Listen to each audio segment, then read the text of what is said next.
The most important meal of the day, second breakfast. Hi, everybody. Welcome back to another Second Breakfast podcast. I'm Andy Roth alongside Phil Duvall. Say hi, Phil. Hey, how's it going? It's going pretty well.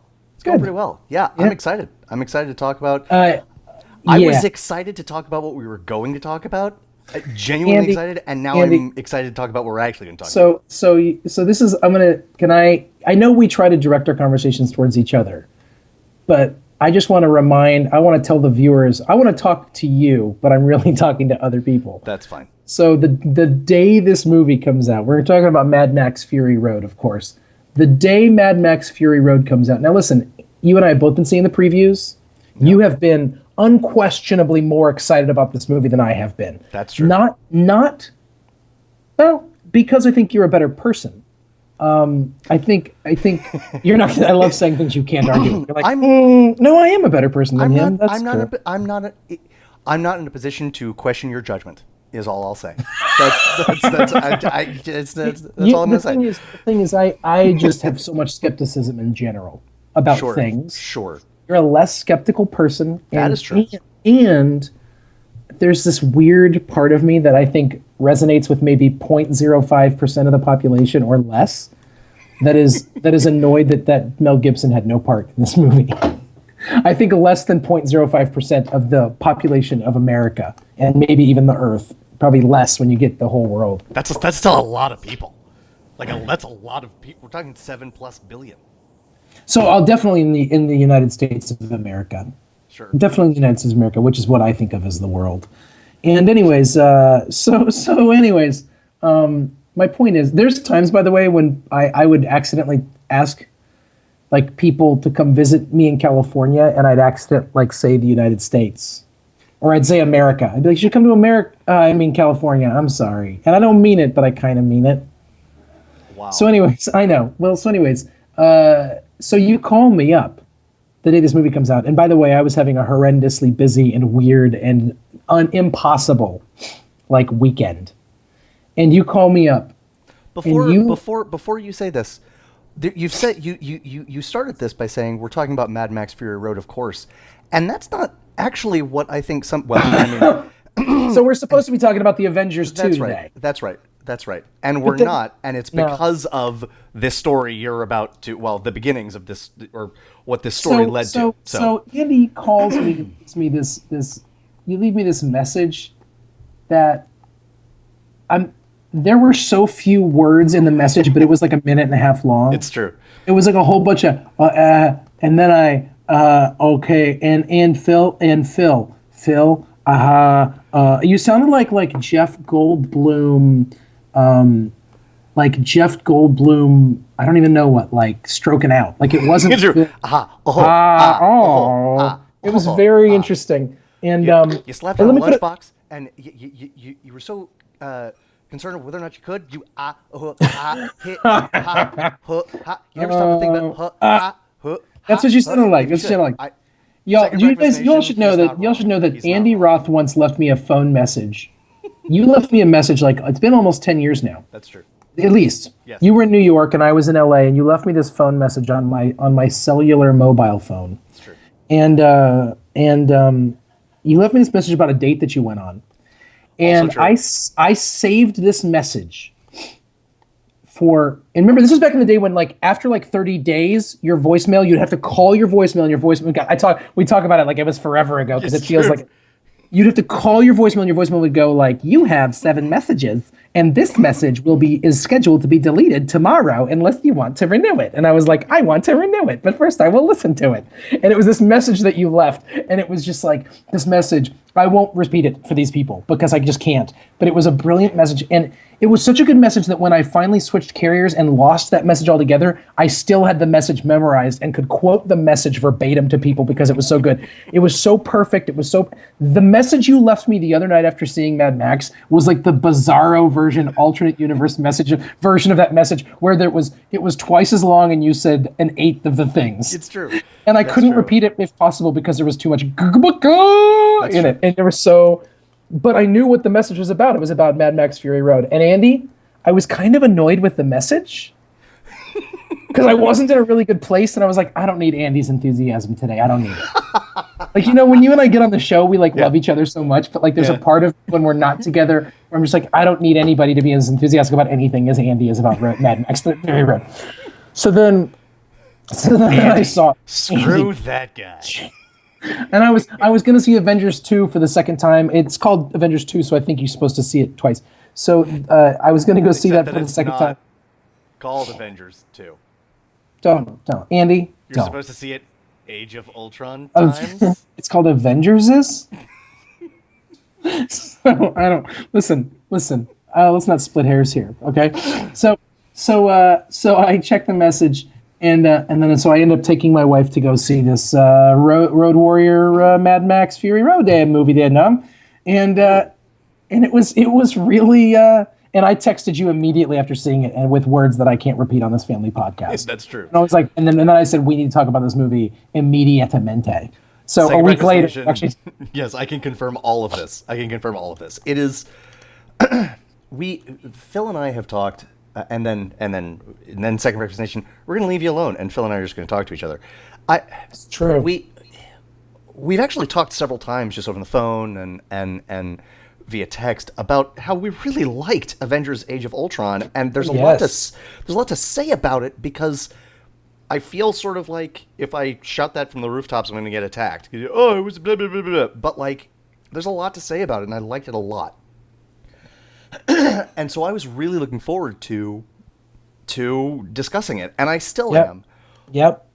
But this movie just absolutely demands that it be talked about.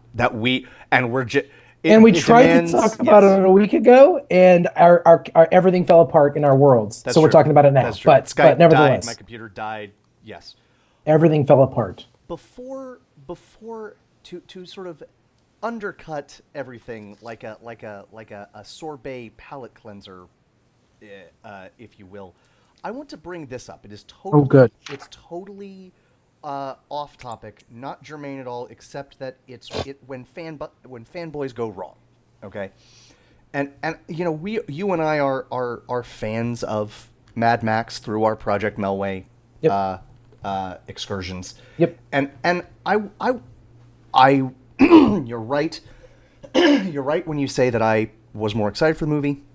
Yep. But you would be wrong if you were to say that I had no misgivings. I was worried about it because you don't want something that you want to love to be terrible, right? Yes. And so I was worried. But okay, so I'm with that purely as preface. They are remaking the movie Point Break. Okay? It's not a good idea, but Point Break is Point Break. It's not. Yeah. It's a perfectly serviceable. Movie, lots of fun. Keanu Reeves and Patrick Swayze and Gary Busey owned in that movie, and that's great.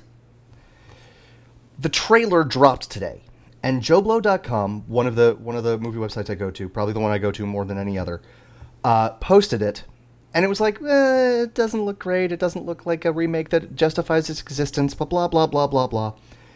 This is the first comment, and yes, I know I'm reading internet comments. But here we go. Andy. From wild_turkey. Okay. All lowercase, but with a closing period. So he's like sort of grammatically correct. Right. It's like someone just took a big old dump on the Bible. Oh. Now Andy, you're not a religious man. It's true. I'm not a religious man. And yet I have not yet watched the trailer. So perhaps they literally or figuratively do take a big old dump on the Bible. Sure. But I'm a guess, okay? Wild Turkey and all other fanboys gone wrong. Yeah. You've got to simmer down. Like you've got to calm down. Okay, step back from the computer, okay? Get out of your chair and then probably into a hover round, because you probably can't like actually just like and like just go outside and take a breath. Like, clear your head. Yes. Because you are going crazy. Yes. Because Point Break, I'm sure there's somewhere in the Bible where the word point is there, and I'm sure there's somewhere in the Bible where the word is break is there. Sure. But other than that, no.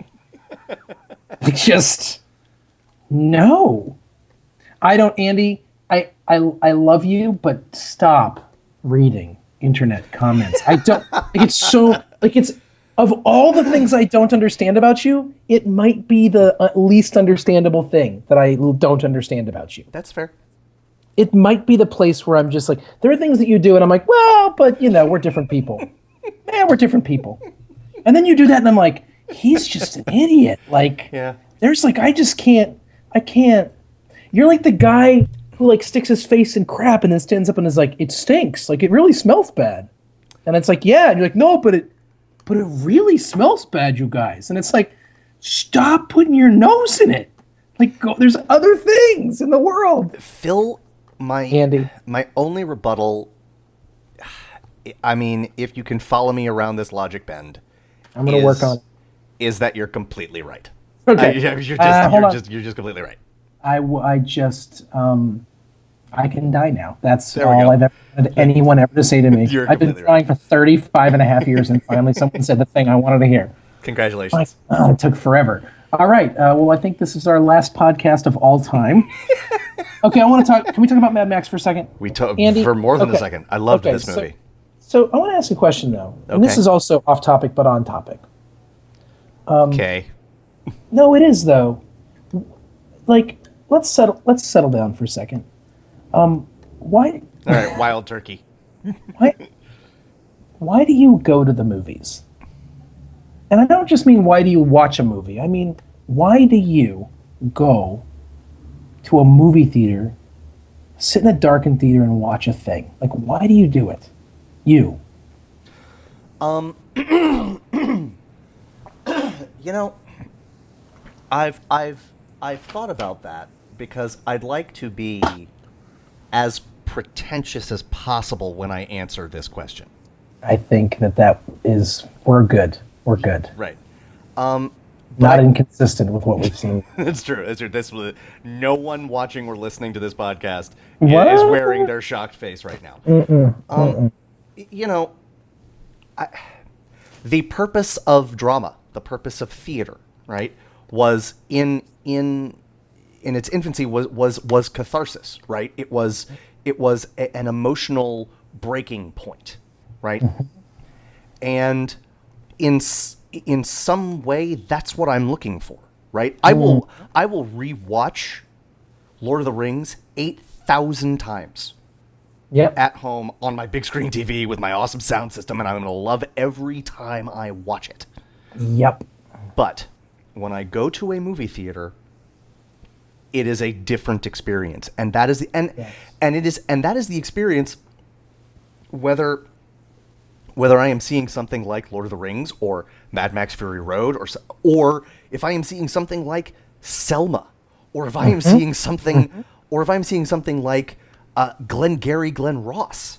Yeah. Right? It can be about audio-visual spectacle, but it is not. But that does not define it, and so that's that thing. It's that ineffable. I want to be transported in some way. That's what I'm looking for. Well, there's two things I want to say to that. One is ineffable is my favorite clean word that sounds dirty. Totally. It's like a really smart word, but it sounds really dirty. Yeah. No, I meant it the dirty way. Just say the word. Just say the word. The second thing is, I mean, I'm not going to idealize Mad Max Fury Road and say it's the greatest thing of all time. I'm not even going to say that it was the greatest movie-going experience of my life. No. But I will say this. Movies like this are one of the big reasons why I go to the movies. To have an experience. And for me, I love being in the theater. I just love being in the theater. I love the darkened room. I love going to a place where you enter into a space and there's nothing else. Sure. And the opportunity that provides you is to actually like shut everything else out and be in this place. Yes. Especially if you don't have to have children with you. Oh my God. And so I did not, of course, have my children with me at Mad Max Fury Road because I'm not a terrible person. There you go. But there you go. I was so utterly captivated by this guy who hasn't made a movie in 25, 30 years. Yeah. So utterly captivated by his ability to conjure a reality, a space, a place that was so simultaneously otherworldly and yet so much a part of our experience. So much for me. I love mythology. I love mythology. I love stories. And this was a good, but I also love the more visual you can make a movie. I mean, the screenplay for this movie, like the dialogue for this movie must have taken up like 7 pages at most. And I mean, I just love it. And it was so very much this guy's vision. It reminded me so much, Andy, of George Romero and the zombie genre, although this guy's a better filmmaker, frankly. But no disagreement here. Yes. But the idea, like, I don't think of Mad Max Fury Road as a remake or a reboot. I'm sure it's considered a reboot or whatever, but to me, it's more just like variations on a theme. Yeah. And my biggest concern was that he didn't necessarily have anything to say. And guess what? I was wrong. Yeah. And but a big thing I love about going to the movies and sitting in the dark and seeing something is seeing something. I want to see something spectacular. Yeah. I want to see Age of Ultron on the big screen, although I saw it on the biggest screen with 3D, and I think I could probably take it down 1 notch. I want to see Gravity. I want to see Gravity on the big screen. And you're right, I want to see Selma. I do. Like, I want to see Selma on the big screen. Yeah. There is a difference in how it feels. Yes. And there are movies that don't need that. You know, the wife and I watched Secretary the other night. Like, that's a perfectly good small screen movie. Sure. But there is something about entering into this other place that I thought Mad Max Fury Road, this is going to sound so superlative, but it's like, it's why I go to the movies. Yes. No, I'm in total agreement with you. I do. I've done a little fact checking. This is not his first movie in 25, 30 years. It is his first... He made Babe Pig in the City, right? He made Babe Pig in the City. He made both Happy Feet movies. Okay. I haven't seen those, but okay. The first one's cute, and both Babe movies are just delightful. They are. Babe Pig in the City was one that a lot of people said was better than the original. Was a sequel that was... I don't know if I'd agree, but that's okay. He also made The Witches of Eastwick and Lorenzo's Oil. He made The Witches of Eastwick? Yeah. And then some TV movie in 1997. So he certainly hasn't worked a lot. Well, then I didn't know that. Okay. But I'll go out on a limb. And say, while I enjoyed the visuals of the first Happy Feet movie, which is the one of those two that I saw, it's been a while since he's been able to really dig his teeth into something and give his own aesthetic and his own... This so much his own aesthetic. Yeah. And I think he might not be homophobic anymore, maybe. Which is nice. Listen, nice. Anytime you can get over that, I'm happy. Right. Love equals love. Anytime we can, well, let's not go crazy. But anytime we can, let's just right. Not everybody. Are you smoking the pot? Are you smoking the pot? I mean, you know. Okay. You know me. So Andy, let me ask you something. What do you like? Tell me. Okay, first of all, can we now officially go into spoiler territory? Sure. Although the first thing I want to say isn't necessarily a spoiler. Okay, but I want to be able to just immediately. No, folks, of course.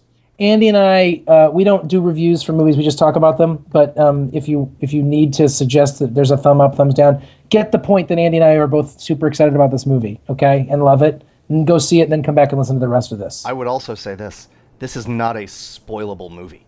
It is literally a fair point. It is a chase scene. That's it. We're done. I'm so ready to talk about that. So where's that where you want to start? Where do you want to start? I want to start with my one complaint with the movie, and it is the one complaint that I have with this movie. I love that. Because then I can get it out of the way, and we can just talk about how this movie fried my eyeballs. Go ahead. And my brain. Okay, well that's good. We don't want to just fry eyeballs. No, because it made me think. I want you to be brain damaged when the whole experience is over. I want a woman who excites my brain as well as my loins, or whatever that line is from Coming to America. I want that in a movie, except eyes and brain. I got it. No loins. Really? No. Work on your selection. So, Mad Max. Not really all that mad in this movie. Yeah, it's that's an interesting point. I don't mind. Like sullen Max, maybe? Right? I don't mind that he is not the main character, right? I don't mind that it's Furiosa who is the main character, who is in any way you could define the term, she is the protagonist of this movie. I don't care. But Mad Max, and I think it is partially Tom Hardy's performance. You know that I love the crap out of Tom Hardy. He doesn't bring to the table what Mel Gibson does for this particular You're not wrong. role. You're not wrong. For this particular role, highlights, and Tom Hardy might be a better actor in a lot of ways, but it highlights a reality of what you and I are in a minority now because you're not no one's allowed to like Mel Gibson anymore. It's true. But I mean, for people who are listening to this podcast who didn't know, we watched every single Mel Gibson movie in chronological order. At first, kind of on a lark and to see if we could do it. But you do. And then out of Stockholm Syndrome. Well, definitely. But he is an immensely talented individual. But part of what he is just friggin' magnetic. Mm-hmm. Like, you just can't not look at him. See, and I don't think the same about Tom Hardy. I think other things about Tom Hardy. I think other very specific things about Tom Hardy about how amazing he is. What's so interesting is, and this is not to invalidate your opinion because I would never do that. I actually disagree with you. I think that's the quality that they share. I think that's the quality they share, and I also agree that in pretty much every, and this is just my opinion. Well, that part is, it's all my opinion, but that's the part of my opinion that disagrees with you. But what I think about this role specifically is that in every moment, and I think Tom Hardy is whatever this means to you, Phil, whatever this means to you folks out there listening and watching, he is one of the most watchable people in Hollywood today. You can't take your eyes off him when he's on the screen. He made a movie called Locke where he is literally the only person in the movie, and the entire movie is filmed in his car. Yes. And it was mesmerizing. Yes. The man is a brilliant actor. This is not a question. There is something about Mel Gibson's performance in at least the first two Mad Max movies. I can't recall Thunderdome, although that movie suffers from a number of other things that might weaken this in his performance. Every moment, there is so much for a post-apocalyptic series that's about car chases and blowing things up and anti-heroes. There is so much subtlety and so much subtext in Mel Gibson's performance. He could be just staring dead-eyed at somebody else, and you can just feel the pain. Yeah. You can feel the pain of losing his wife and child, which happens in the first movie. And what's amazing about it is, like, I'll go further than you did a few minutes ago. I agree with you. I don't think it's a reboot or a remake. I don't think it's intended to be one. I think it's a flat out sequel, and here's why. Because the one thing, and this is a bit of a spoiler, the one thing that George Miller wastes no time on is telling you why he is mad. To whatever degree he's mad, and I mean both mad as in crazy and mad as in angry. To whatever degree he's mad, you get that like vision of the little girl. Yeah. But that doesn't do it. That doesn't tell the whole story. I think my wife also was like, is he really mad or is he just like PTSD Max? Like, That's right. What are we talking about here? Yeah. The term's a little politically incorrect, frankly. Okay. All right. I think, and maybe it's just the ethos of movie-going today. Maybe it's just all sorts of things. I kind of feel like with Mel Gibson, like you never really knew if he was going to do the right thing. You thought he probably would, but he might just not. It's true. Every action in Road Warrior specifically, where he chooses to do the right thing instead of the wrong thing, is like, oh wow. You're like, huh. Right. All right. Well, hey, good choice. I like your decision making here. I didn't completely see that coming. But I wasn't sure. Right. And I feel like with Tom Hardy, I just kind of felt like there was never going to be. And this is weird to say about him because he can play such malevolence. Yes. But there was just such an underlying, I don't know how else to say it, indecency to his character. Yeah. Weird. Anyways. Which you know what? I mean, think part of it is they make him a victim so early on, and the other ones, Max is not a victim. That's true. He's a victim in this movie from the very first 5 minutes. Yeah, I'll also say this, and this is so there are two terms for what I'm about to do. One is retcon, retroactive continuity. The other is fan wanking, which is I really want something to work out, so I'm going to torture an explanation as to why this makes sense. So okay, go ahead. I'm going to retcon why he might be a little less mad. If it is truly a sequel to the first three, if it is truly the fourth in the series, then it is his story of becoming less mad. The first movie is the story of how he became Mad Max from Max Rockatansky.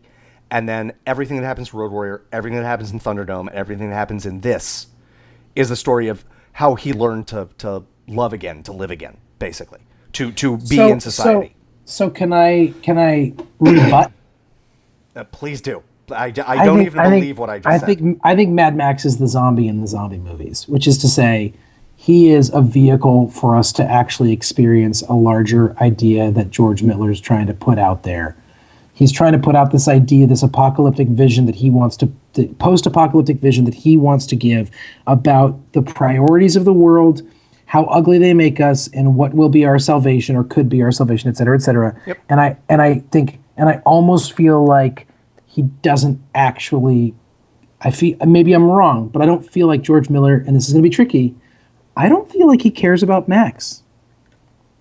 And I'm not, and I almost don't mean that in a bad way. Right. I just mean when you said that Charlize Theron's character was the actual protagonist, I was like, hey, well, maybe that's true. Like in the sense that I didn't feel like, I think the most important thing for him is trying to get across a specific idea. And that just like each Day of the Dead, Night of the Dead, blah, blah, blah of the dead, the scenario, how and why is less important than what it looks like because of. And I almost feel like that's the case for Max. So you could be right. I just don't know that. I wonder if George Miller cares enough to make that true. I think that's an excellent thought, and I love your comparison to George Romero. Dude's named George, man. Seriously. Dude's named George, who aren't American. Hey, George Mero's. Is he Canadian or is he American? If he's Canadian and he made all those movies, then I'm not friends with him anymore. Really? Is that the line in the sand you're drawing? Okay. Yeah.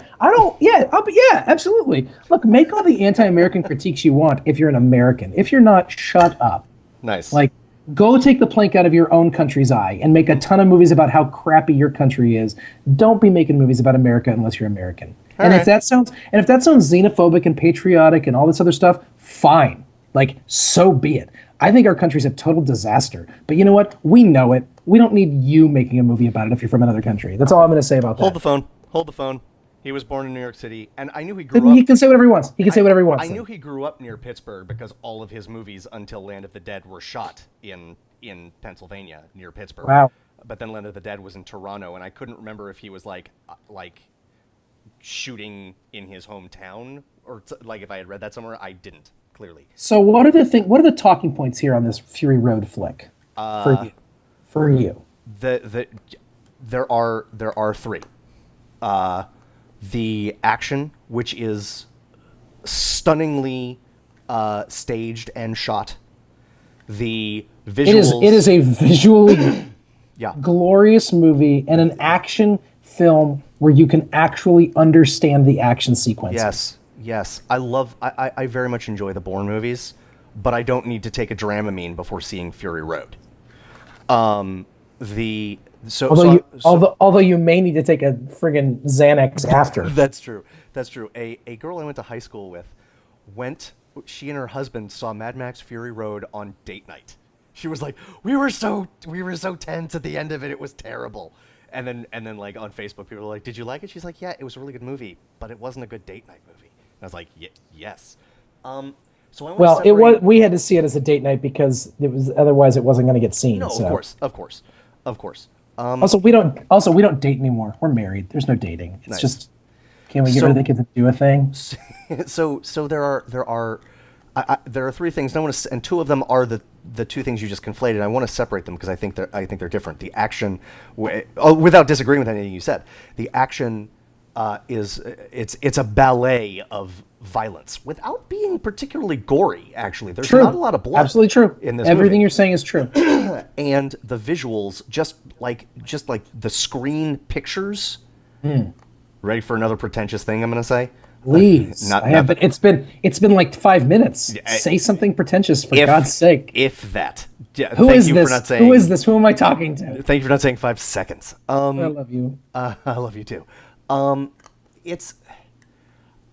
I see a lot of movies. You see a lot of movies. It's weird when a movie shows us repeatedly things that we have never seen. You're right. So and I just like more often than not in this movie, I was looking at the screen and a part of me was thinking, I have never seen that. Well, and like he's so willing to show, he had such original images that immediately translated, that immediately like they're and everyone's probably already seen these when they're driving. The sort of the bad guys are driving, and there's this huge truck with a huge speaker and this crazy guy playing a two-headed guitar with flames flying out of it, and he's like basically naked. Like, yep. That is what was at once utterly ridiculous and yet completely and utterly explained and expressed who those people were. Yep. Called us right into Apocalypse Now territory. Mm-hmm.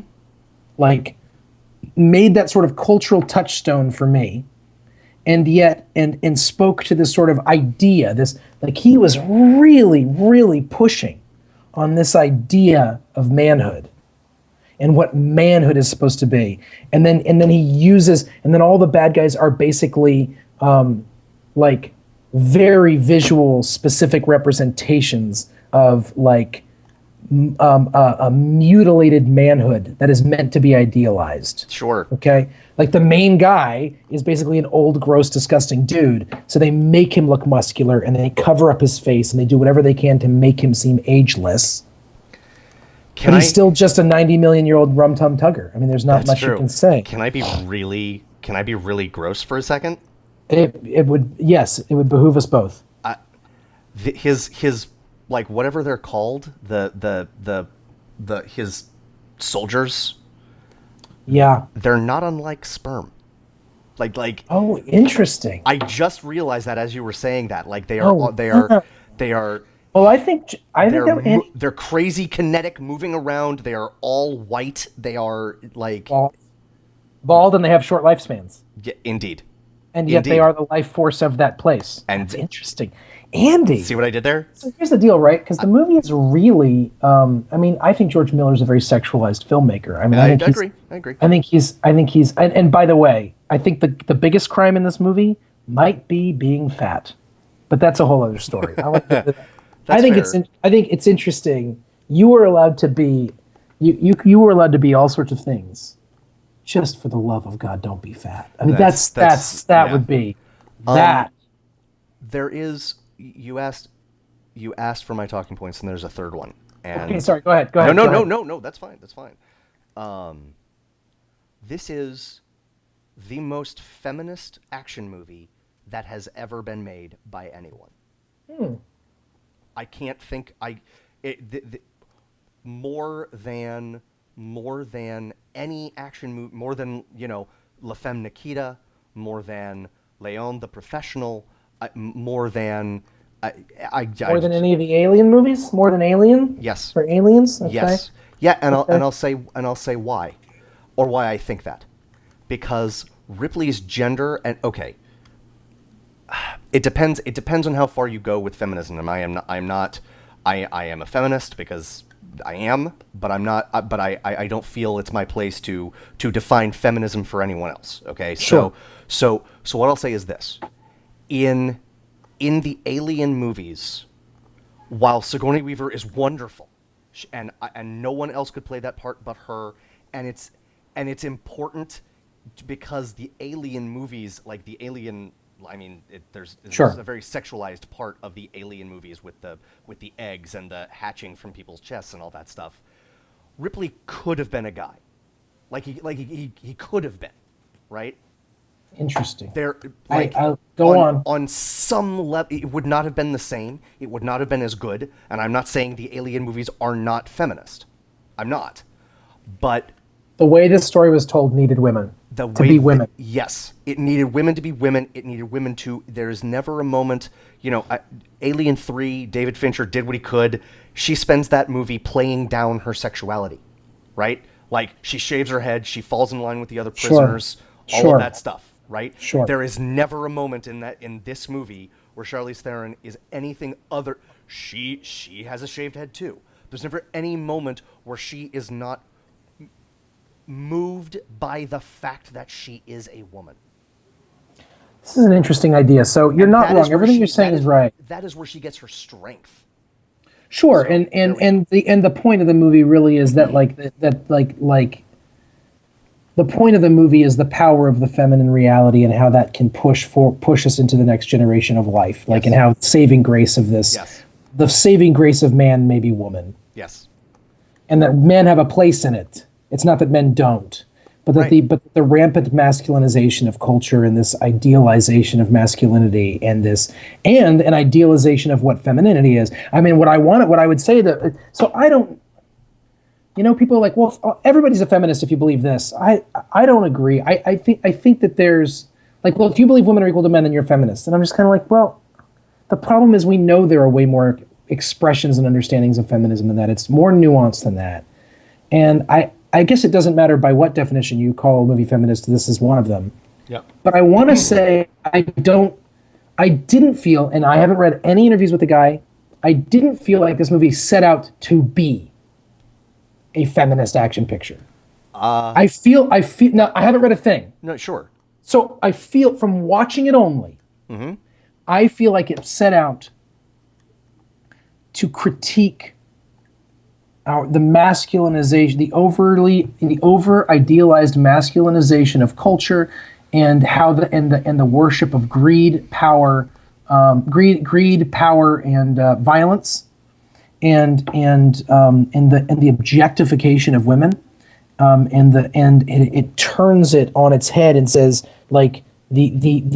and the thing that saves us is this affirmation of the humanity of women and the recognition. And by the way, they save themselves with the help of men but with the help of men, but not because men needed men's help, but because people are people. Right. And I don't Strong believe people want other strong people around them. Right. Yes. That's an important part. One of the biggest arguments I have against any movement, minority power movement, that says we don't need you.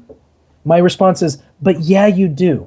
And it's not because I'm a white male. It's because we need each other if we want to be whole. Yes. It's possible that black culture can rise up as black culture and become a powerful and equal in all ways without white people. But it will not be what it could be any more than white culture could be what it could be until we learn how we are interdependent and how we need each other. And what that actually means. And I would say, Sam, this movie does a good job of doing all of this and yet not actually being anti-male. Not that you suggested it was. Sure. But that's a direction it could go. Yes. And also, and I think, and I could be wrong about this, but I feel like it does it without actually idealizing women or suggesting that women are perfect or are the salvation. Yes. It's like it's a tipping of the scales so that they're even rather than like, well, we've had enough of men, let's have some women now. No, that's right. That wasn't the story. That's I couldn't I love everything you're saying. I agree with everything you're So saying. does that make it? So I guess that makes it feminist. I it probably is. I guess I'm so you know me. I'm so conservative that it's so hard for me to call anything feminist without knowing how to deal with it. There you go. There you go. I'll say this. It's kind of lovely that the women in this movie would write out the Bechdel test just to pee on it and burn it and leave the ashes in the desert. They have no interest. They have no interest in it, right? Because it's like we're too busy making a movie. Yeah.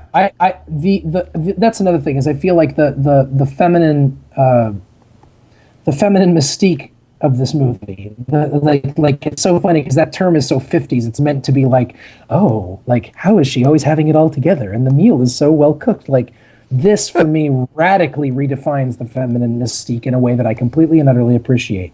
And again, as long as you are skinny and gorgeous, that's all that really matters. That's true. Male, female, it doesn't matter as long as you're skinny and gorgeous. That's true. Like all of the obese women were literally milk like cows. Yep.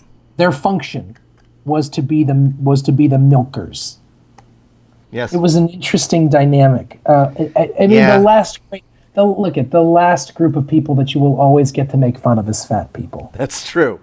That's true. Like as long as listen, you know, it's cool that she has a really short the whole like, oh, we're gonna make, you know, Charlize Theron's gonna not be pretty again, or like, oh look, we're gonna make it so she only has one arm and she's like really angry and she's got short hair and she's got grease all over her face. Yeah, but she still has thigh gap, so everyone's happy. Okay, like let's be honest about humanity. No, it's true. That's true. Like these. Let me just tell you something about breeding. Those women were all ridiculously hot, and I appreciated that, and I appreciated it honestly, and I appreciated the fact that they were like a varied group of women, racially, culturally, whatever. Diverse. Cool. Great. Yes.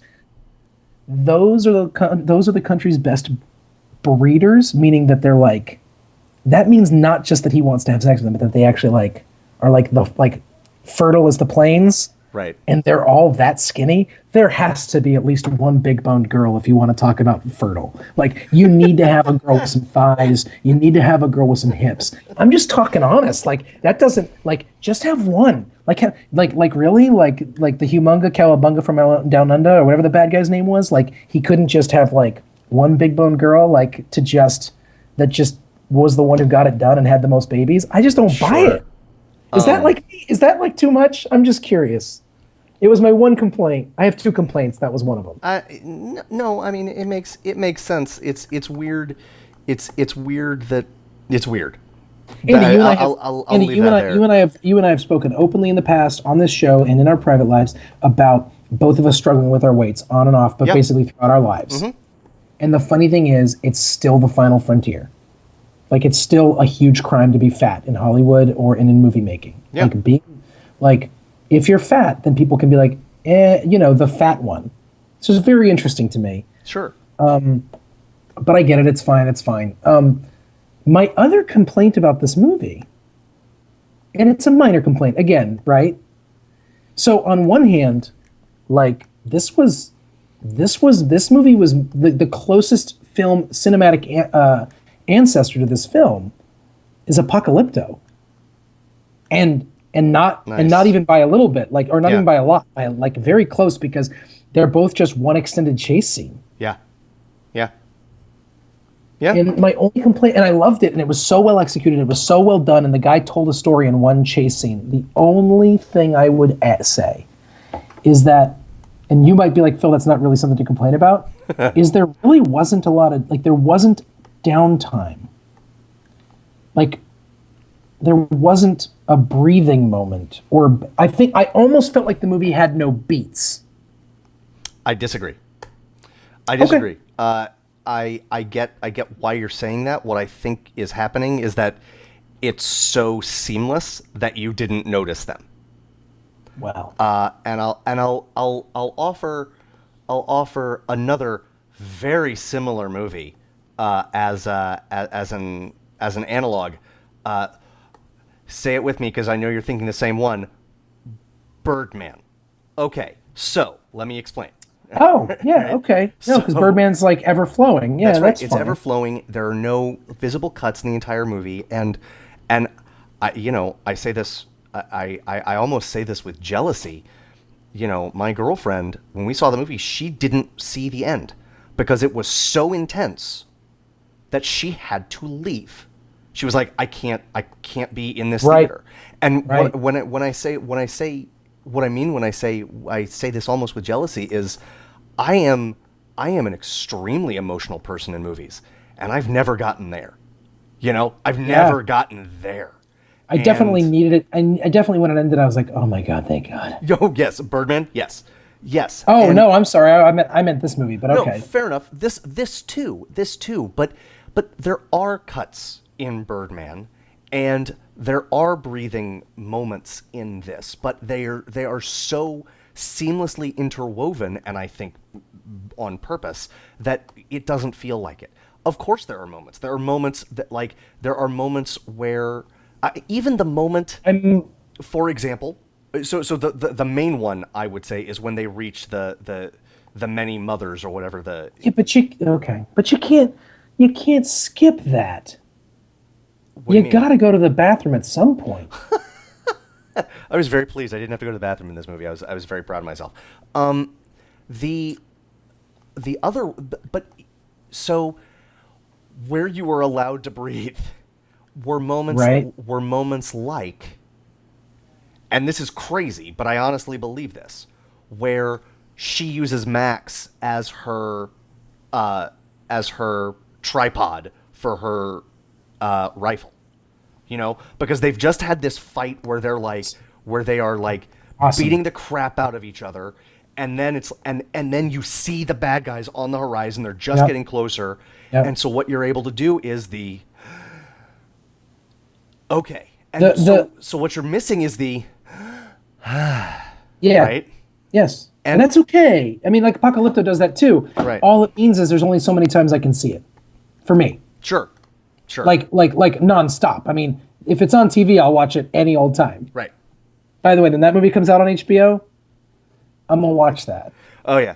Okay, so here's the deal, right? First of all, we need to talk about the fact that Charlize Theron is a phenomenal actor. There are not words for how wonderful she is generally. She is how great she is in this movie. She is a modern day, like, and this is going to be a funny comparison, but like, for me, she's a modern day Katharine Hepburn. I literally thinking that name. Yes. Yeah. Yes. Yeah. Because although the only thing I would say is it's even harder to see, for some people to see that because she's so gorgeous. Like Right. Katharine Hepburn was handsome, Yeah. and Yeah. Charlize Theron is like, Not of this Damn. earth. Right. damn. Yeah. Like Yes. if you told me if you said Charlize Theron was the prettiest, most beautiful woman in the world, you might not be right, but you might be right. Like you might not be right, but you might be right. You'd Like, probably have to do several hours of research at least just to find another contender. and I just feel like there's a dignity and grace to her that belies almost how good she actually is. Yeah. And but this, of all movies, like this, I think this is easily my favorite performance of hers that I've ever seen her in. Yes. I loved her in Young Adult. I just think she's too. good. Every time I see her in something, she's good. There's no question. Yes. But she just elevated this thing. Yeah, she really did. This is it will never get nominated. But this is No. absolutely an Oscar-worthy performance. Yes. Without question it is. And her and the chemistry, and this is a great thing to say because there's never a romantic moment between the two of them. Loved it. Loved it. And their chemistry is so real. The chemistry between she and Tom Hardy is Yes. just 100%. There is not a moment of this movie that you don't believe. That's right. And for everything I said about his performance earlier, that doesn't take away from the truth of that. That every moment in this movie you believe. You know? So I want to talk about this movie really quickly as a religious person. Okay. So it's just interesting. I don't know if I'm becoming more sensitive. I mean, I'm almost definitely becoming more sensitive, right? But like, the further down this rabbit hole of being a religious person I get, like I really pay attention. And I mean, the big thing in this movie for the bad guys, the incentive they give the guy is you live, you die, you live again. Right. A little on the nose for the Christian. They call it Valhalla so as to put us off the scent. It's not going to work. Yeah, that didn't work. And so I'm watching this movie, obviously asking the very obvious question, which is this movie a critique of religion and specifically Christianity? I can't not ask it. Now, do I think the movie, even if it was, would I think that that's the main point of the movie? No. But the idea of it being about the promise, I mean, if it is a critique, it's a very simple Marxist critique, which is the things you can get people to do in their oppression, if you can convince them that when it's all over, they get a special place when they die. I mean, that's Marx, that's religion is the opiate of the masses. Right. The idea that if you can push, and now, again, I am not suggesting that this is an anti-Christian movie, so don't hear what I'm not saying. Okay. But as a Christian, when you hear the bad guys espouse the line, you live, you die, you live again, as their reason, or as their motivating ability, like the way that the villain motivates his minions, and the way that the minions are brainlessly, breathlessly anticipating their death, is the reality. And they're all dying, like, right, we're all the ones that are already terminal, like that's kind of their deal. And so right. The promise, the thing that drives them, is the promise of glory in the afterlife. I mean, I can't not hear that, but I don't think of it as an attack on religion, so don't hear me say that. Sure. But it's a critique on, at the very least, it's a critique on how religion, and I would say specifically Christianity, but that's okay, how religions that deal in afterlives, how they can be used to manipulate people to do the things you want them to do, and to manipulate people towards violence. Yeah. Anyway, that's the thing I wanted to say. I'm gonna push back just a bit, and because I noticed all the things you noticed. You live, you die, you live again, is not a subtle line. Whatever it means, there's very little subtlety there. Right. But so two things may be happening. Both of them might be happening. Neither might be happening. I don't know. You might be hypersensitive to that because you are religious, and I might not be seeing it because I'm not, right? So that's where we're both coming from, right? I think it never elevated to I'm talking about religion here because Immortan Joe never, by the way, Humungo or whatever the Humongous was the Road Warrior, bro. The Humongous was the Road Warrior. This is Immortan Joe. I'm just saying. Anyway, okay. Potato, Pumungo. Let's call the whole thing Immortan Joe. It's true. Let's. It seemed to me that what he was doing was setting up everything that you just said, except that religion was only one possibility. Like, yes, Immortan Joe is the guy that brings the water, right? I mean, there is certainly, if you are looking for it, like a baptism allegory or metaphor there, right? But I saw it mostly as just, these, like, what a ruler can do. And yes, in many, many instances, rulers were getting their oppressed peoples to do things for them via religion. But it didn't immediately strike me as this is a commentary on religion only. It struck me as this is what people in power can make people without power do, and sure, religion might be one of the ways they do it. Well, yeah, but I mean, it's. I'm splitting hairs. Again, I want to make sure I'm clear. I do not believe that this movie was primarily a critique on religion. That's not what I'm saying. And I'm not saying you are saying that. But I do think that when the rallying cry is you live, you die, you live again, see you in Valhalla, sure. a way to value your afterlife as a way of getting people to self-sacrifice. And here's the deal, right? Like, you might be expecting me to say, like, well, that's not really what Christianity is about. Like, No. The thing is, as a Christian, like, you look at Jesus' words, and he says to his people, his disciples, the things that are going to happen to you if you choose to live this life are going to suck. They are going to suck. Many of you will be put to death for the things you believe. I promise you there is more to life than what happens in this life. Now, that being said, and this is very important for me to say as a Christian, and why I can recognize this as either a flawed critique of Christianity or a very good critique of how Christianity and other religions can be used. But I think this movie is, I'm not going to get into Islam, I'm not going to get into other religions. That guy's from Australia. We live in the United States. I think he comes from a very Judeo-Christian mindset. Okay. And that is how our religion, how Christianity can be used to push people to do violent things.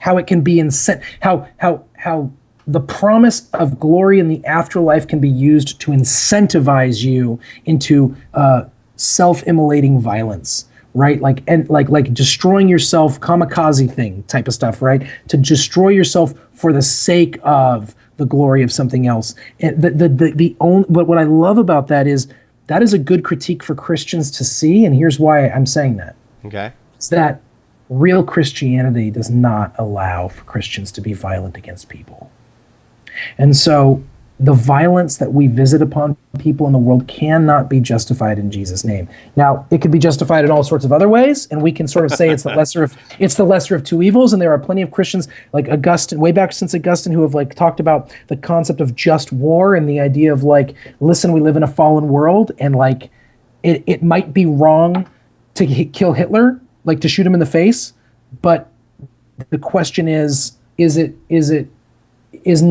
right to shoot Hitler in the face? Is it less wrong to shoot him in the face if you have the opportunity than not to, right? Like, right. You're given the choice of two wrongs. Literally, what is the lesser of two evils here? Right. Like, that's where the phrase came from. Like, we've overused it now to mean all sorts of things, but really, what are the lesser of two evils, right? So right. The reason I bring it up is, it's important for Christians to understand that if people are trying to use us to use the afterlife or any kind of virtuosity or glory as a means to manipulate us into violence against others, that is not Christianity. And the reason that's important is America does it all the time. The reason it's important is Americans use Christianity to justify violence against other people and military mindset and war and murder and cruelty, and they'll just be like, well, but it's wrong to murder, so we're gonna put this person to death. I know I'm a little bit out on a limb here, but I don't care. Like I feel like that's like it's important for us to have critiques like this movie because they push us. I want to bring you I want to ring you in a bit because there's something else that I want to talk about that sort of touches on this, which is there's something else that okay. So I want to preface this by saying I wonder what a normal day is like in the Citadel, which is where Morton Joe rules, because this starts because they like try to escape. It's not like it. Maybe he does kill people all the time. I don't know, right? Yeah. But like, I don't know. And he certainly they turn people they capture into what they call blood bags. So it's clearly not utopia, but I wonder what a normal day is. And clearly there's a drought because he doesn't turn on the water for more than 5 seconds at a time. But there's another thing, and I love you, but I don't need a Christian critique of what I'm about to say, except a little bit, because there's another thing that Christianity was used to justify, and that's slavery, right? Yep. And these women, these breeders, are slaves, right? And so you've also got that sort of level of allegory working, right? And So Christianity has been used by Western civilization to justify whatever the hell Western civilization felt like doing at the time. Right. And it works because belief, there's nothing more powerful than belief, man. Right. There's nothing more powerful than belief. And so it's functional. It's also the first great abolitionists did it in the name of Christianity as well. So you had dueling Christian forces. In Jesus' name, this is how we're going to do this. No, in Jesus' name, it's going to be like this. Right. That's a whole other conversation. But the point is that belief, there's nothing more powerful than belief. There's nothing more powerful than belief. Okay, what you just said is what I like. Again, I'm not disagreeing that there is a critique of religion embedded in there, but what I actually think George Miller's point is there's nothing more powerful than belief, because you have two competing beliefs here. You have Immortan Joe and his followers, and you have Furiosa. All we have to do is get to the many mothers. All we have to do is get to the many mothers. And both of them are basically people who live within the framework, the idea of, well, both of them live in faith. Well, Immortan Joe doesn't. So the real villains here are villains because they don't have faith, they exploit faith. That's right. Okay? They don't have any real belief. They are exploiters of faith for the sake of their own goods, for the sake of their own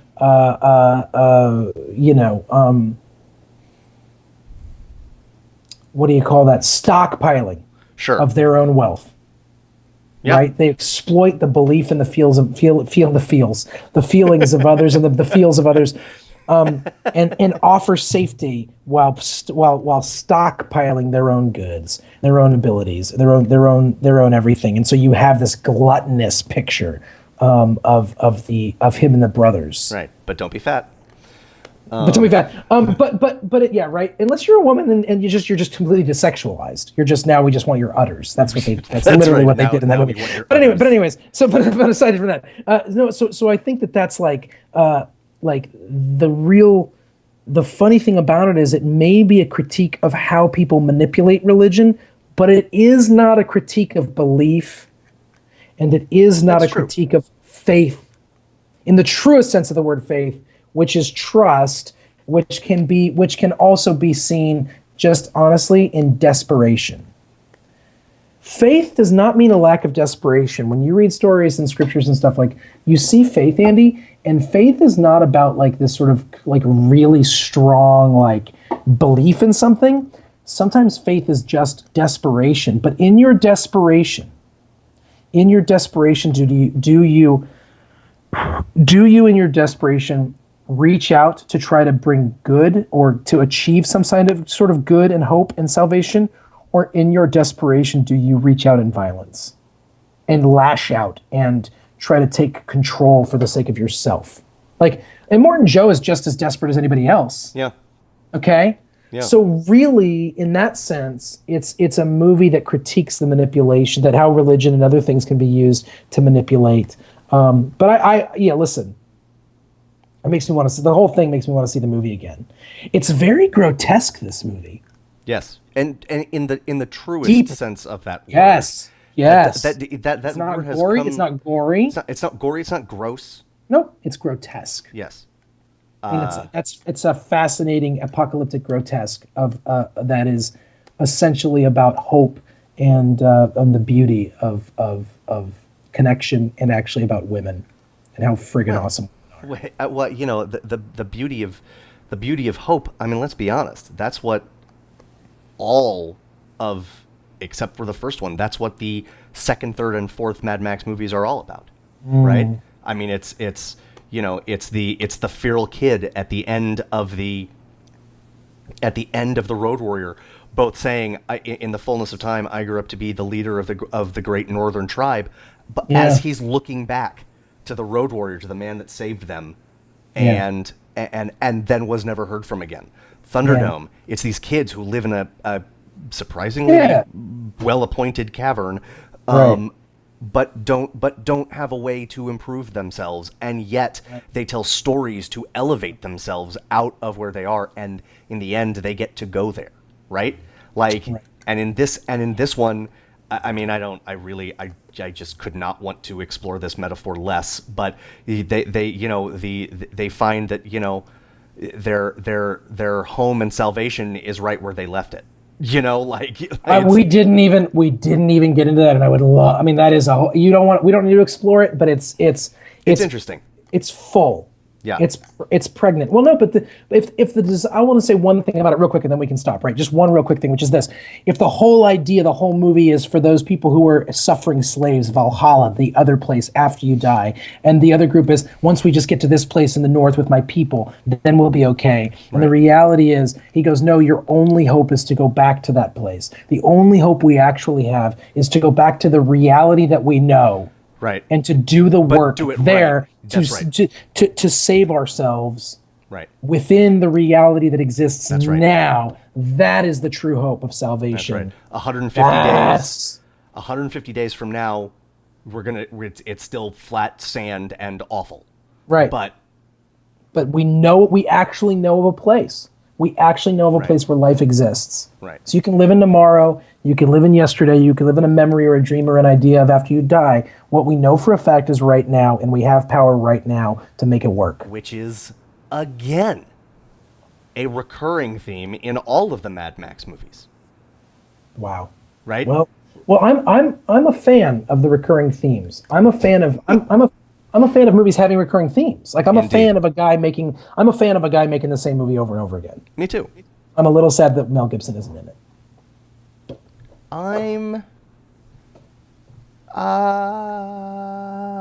not even as Mad Max. I wouldn't want to see him as something else though. Like unless he's behind a mask like Immortan Joe. But like, I mean, it's fine. He made the decision not to do a wink, and I think that's fine. I think that's legit. Right. Because nothing else in this movie winks. Well, there's a lot of callbacks. Having the little tiny man managed by the big guy and stuff like that. Right, but that's not an elbow in the ribs of anybody. That's not like a celebrity. You're right. And they made a choice of not bringing back the skinny gaunt guy that he used for two of the movies. But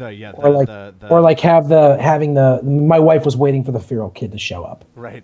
In any capacity. There's no gyrocopter pilot. There's no feral kid. That's right. So fair enough. So it makes sense. He made the decision. I am not in any way showing any deference. Or lack of deference. I guess like he doesn't need to be like, oh, remember how I made this movie? Right.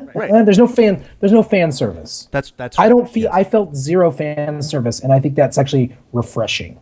It's one of my favorite things about the movie, actually. Because Marvel is so much, and DC. I mean, it's just so much fan service that sometimes you're like, guys.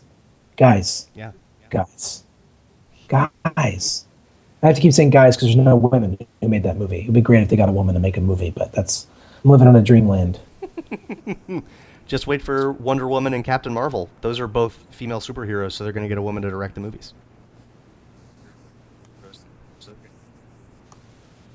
I just threw up in my mouth, so you couldn't see it. I'm just saying. A bunch of vomit in my mouth. I'm of two minds about that. Yay, a woman actually directing a tentpole film, and really? Like, that's the one you give them? Because a woman couldn't possibly direct Captain America Civil War. That would be silly. Next, you're going to have a black Spider-Man, idiot. Right. I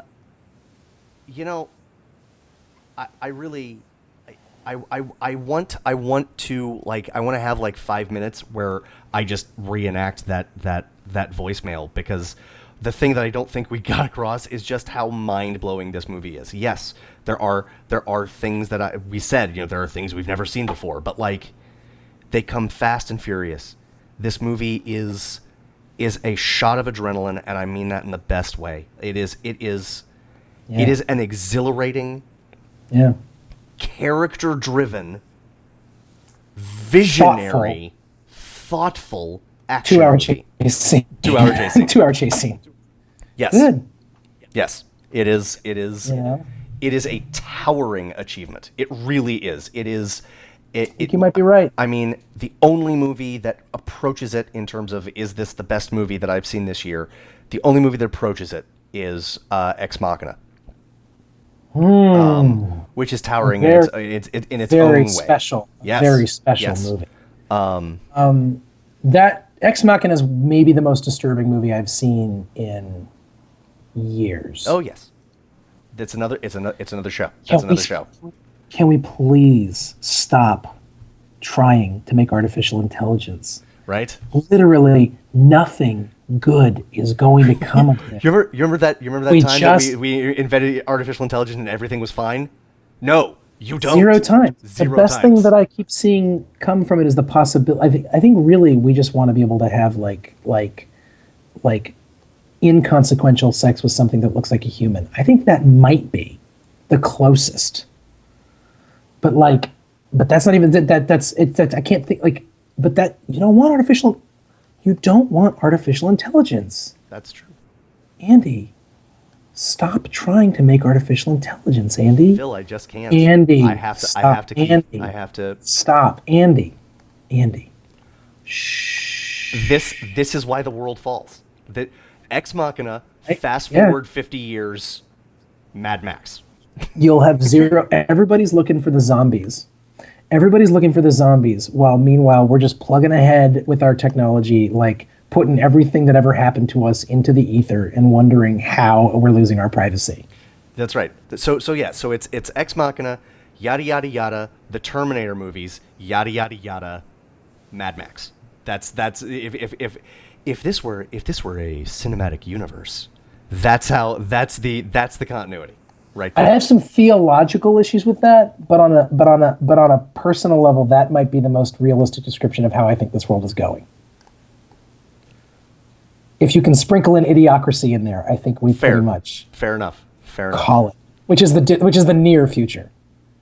It's like we might already be there. Okay, okay. And remember, if you take nothing away from this podcast, folks, take away that a Point Break remake is going to ruin your childhood and poop on the Bible. So in conclusion, don't be fat. In conclusion, don't be fat. Sigh. Sigh indeed. I'm gonna go eat pudding. All right, let's go talk about. Let's hang up on each other and then let's talk soon about Avengers. We do want to have an Avengers conversation. We do, and we will, folks. We will. El Suno. El Suno. It will be in Spanish. El Suno. It'll be in Spanglish. It won't be. Okay. Folks, this will bring us to the end of another Second Breakfast podcast. Go see Mad Max Fury Road. It's really awesome. And for Phil Duvall, I am Andy Roth. We are Second Breakfast. We'll see you again real soon. Bye-bye. Bye. The most important meal of the day, second breakfast.